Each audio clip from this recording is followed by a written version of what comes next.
Kami dari kelompok 2 akan mempresentasikan karakteristik perkembangan bahasa.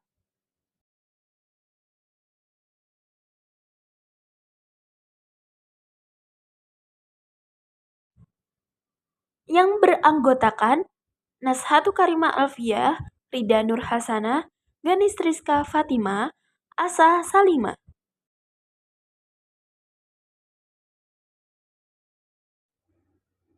Materi yang pertama yaitu pengertian perkembangan bahasa. Perkembangan bahasa adalah meningkatnya kemampuan penguasaan alat berkomunikasi, baik secara lisan, tertulis maupun. Adapun tahap perkembangan bahasa, di antaranya usia 7-8 tahun. Yang pertama, kosakata berkembang secara pesat.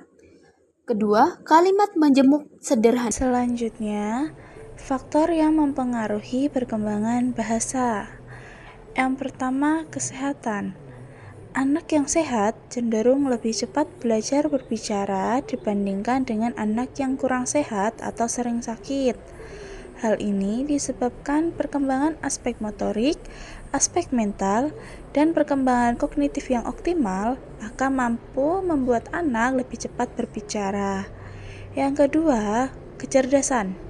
Anak yang memiliki kecerdasan tinggi akan belajar berbicara lebih cepat dan memiliki penguasaan bahasa yang lebih baik. Belajar bahasa erat kaitannya dengan kemampuan berpikir. Yang ketiga, jenis kelamin. Anak perempuan lebih baik dalam belajar bahasa daripada anak laki-laki, baik dalam pengucapan, kosakata, dan tingkat keseringan berbahasa. Yang keempat, keluarga atau jumlah keluarga.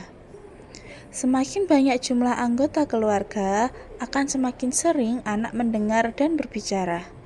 Demikian juga anak pertama lebih baik perkembangannya karena orang tua lebih banyak berbicara waktu.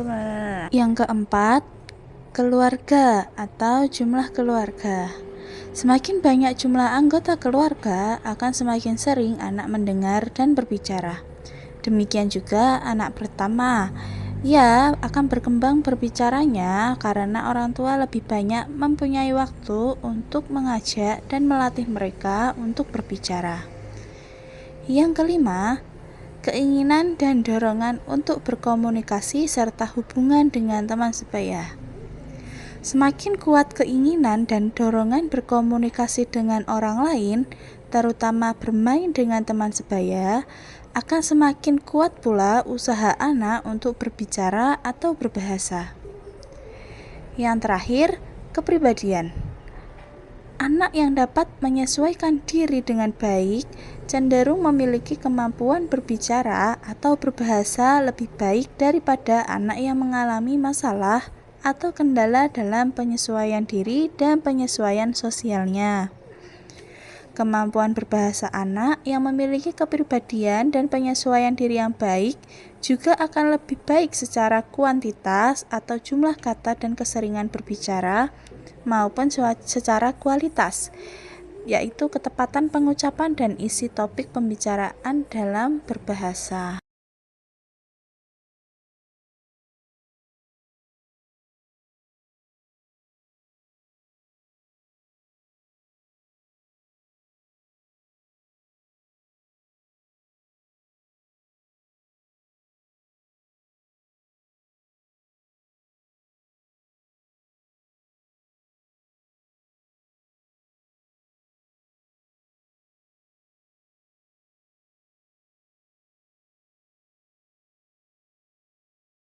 Yang selanjutnya, hambatan atau kesulitan dalam perkembangan bahasa.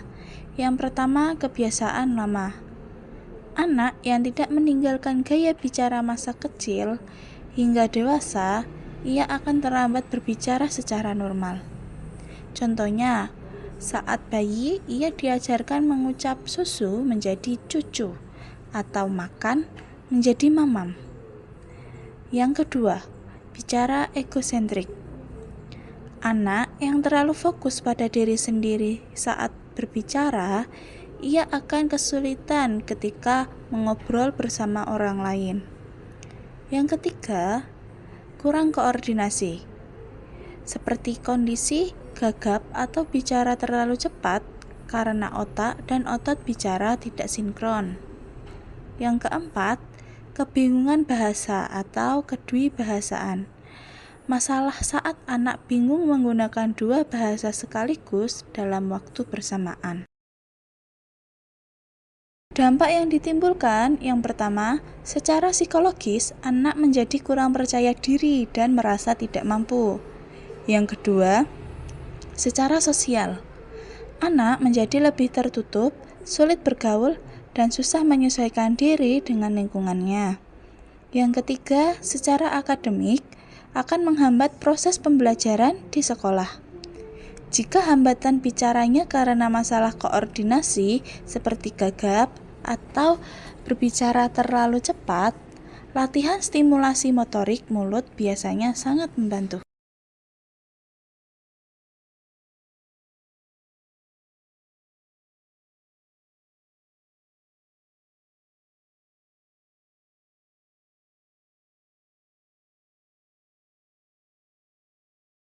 Selanjutnya, upaya-upaya optimalisasi perkembangan bahasa.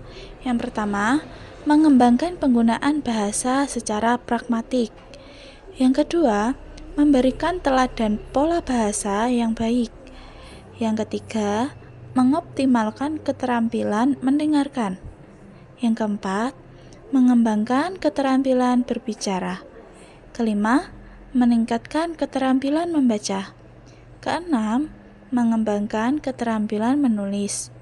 Dan yang ketujuh, menyeimbangkan keempat keterampilan berbahasa.